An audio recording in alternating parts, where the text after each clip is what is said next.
Mir s vama, lijep pozdrav i dobrodošli u četvrtom dio greške od argumentacije i kojem ćemo proučavati kauzalne greške. I dakle, ovim argumentima što se tiče kauzalnih greški je zajedničko to što izvode zaključak da jedna stvar uzrokuje drugu. Međutim, veza između uzroka i posljedice je kompleksna.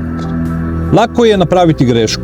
Dakle, može svako pogrešiti, dakle, nikakva znanstvena fantastika. I uopšteno govoreći, mi kažemo da, na primjer, C jeste uzrok posljedice E ako i samo ako. 1. Obično, ako se C javi, javi se i E. I 2. Obično, ako se C ne javi, neće se javiti ni E. I koristimo termin obično kako bismo se ogradili od izuzetaka koji su uvijek prisutni.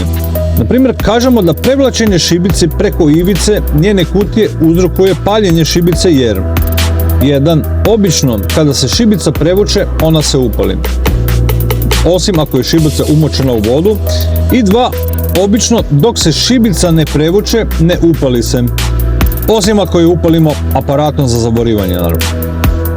Mnogi autori također poručuju da kauzalnu tvrdnju treba podržati prirodnim zakonom. Na primjer, tvrdnja da prevlačenje šibice preko ivice njene kutije uzrokuje njeno paljenje je podržana principom da trenje proizvodi toplotu, a toplota proizvodi vatru.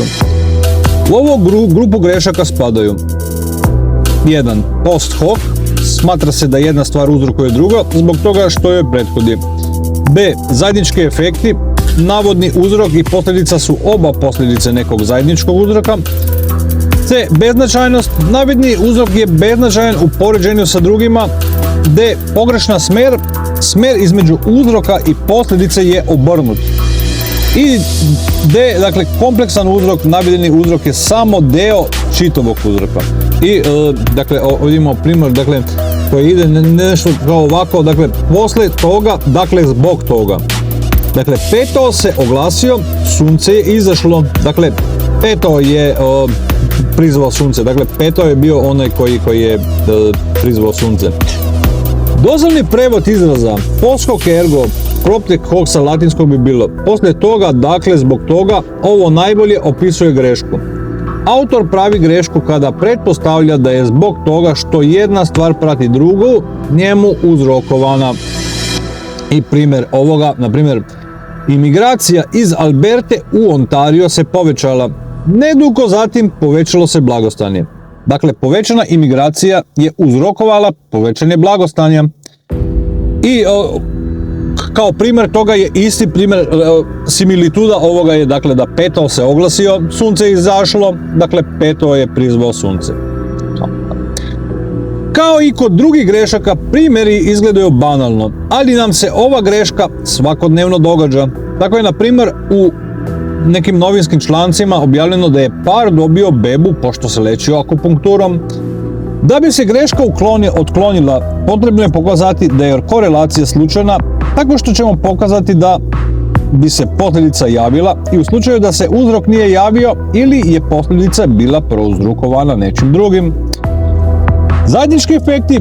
Greška nastaje kada se smatra da jedna stvar uzrokuje drugu iako obe samo posljedice jednog zajedničkog uzroka. Ova greška se često smatra posebnom vrstom greške hoc ergo propter hoc. Trenutno visoka stopa nezaposlenosti je uzrokovana niskom potrošačkom potražnjom. Zapravo obe su uzrokovana visokim kamatnim stopama. Dakle, ima jedno što piše i jedno što je, dakle, realnost. Imaš groznicu i to je prouzrokovala tvoj osip.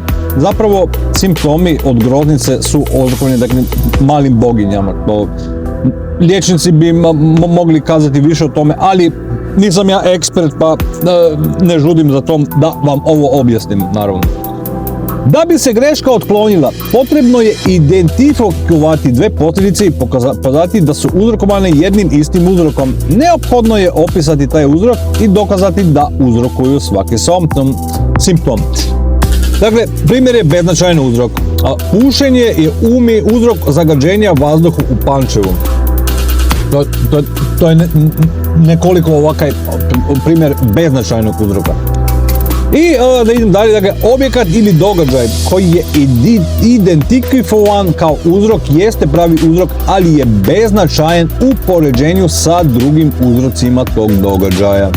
Ovo nije greška kada su i drugi pridodati uzroci podjednako beznačajni. Prema tome ne bi bilo pogrešno reći da ste vi bili uzrok poraza vlada Troje zato što se glasili za reforme. Jer vaš glas ima isto onoliko važnosti koliko i glasovi drugih, pa je prema tome podjednako deo uzroka. Ali bi zato bilo pogrešno reći da je pušenje uzrok zagađenja vazduha u Pančevu. Dakle, ovo je tačno, ali beznačajno je kada pogledamo posljedice automobilskih izdoknih gasova i svih drugih lepih stvari su oko Pančeva, naravno. I da biste otklonili grešku, identifikujte značajnije uzroke. Ja se izvinjavam.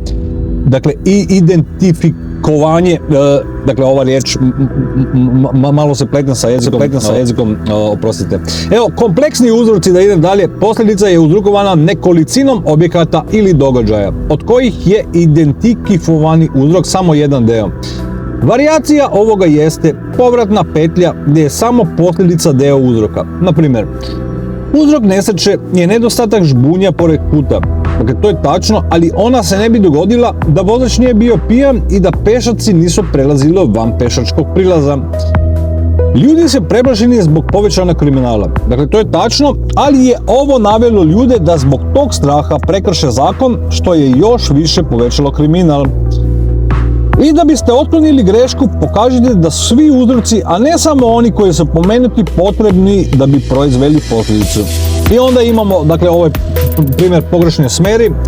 Relacija između uzroka i posljedice je preokrenuta u ovom primjeru. Dakle, i primjeri, na primjer, povećanje broja oboljelih od AIDS-a je uzrokovana povećanjem nivoa seksualnog obrazovanja. Zapravo, porast nivoa seksualnog obrazovanja je uzrokovan širenjem AIDS-a.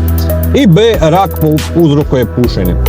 I da biste otklonili grešku, napraviti argument kojim pokazujete da je redoslijed uzroka i posljedice obrnut. Dakle, da je prvo posljedica i da je ona prouzrokovala uzrok. Dakle, ovo je klasičan primjer ove pogrešne smeri. Dakle, korelacija nije isto što i uzročno-posljedični odnos. Dakle, uzročnost nije simetrična, činjenica da pušenje izaziva rak ne znači i obratno. Sa druge strane, korelacija jeste, ako kažemo da je pušenje u korelaciji sa oboljenjem od raka, onda je oboljenje od raka u korelaciji sa pušenjem. Uzrok i posljedice ne moraju biti u korelaciji. Na primjer, moguće je da pušenje povećava vjerovatnost infarkta, naravno, ali da je ishrana pušača siromašna holesterolom, dok je ishrana nepušača bogata holesterolom. Ako nizak kolesterol sprečava infarkt više nego što ga pušenje podstiče, moguće je da uzrok i posljedica ne budu u korelaciji. Evo, hvala svima što ste danas bili s nama i zahvaljujem što pratite kanal i nadam se da se vidimo sljedeći put u greški argumentacija na ovom kanalu na Aropel Balkans. Imate se dobro i doviđenja.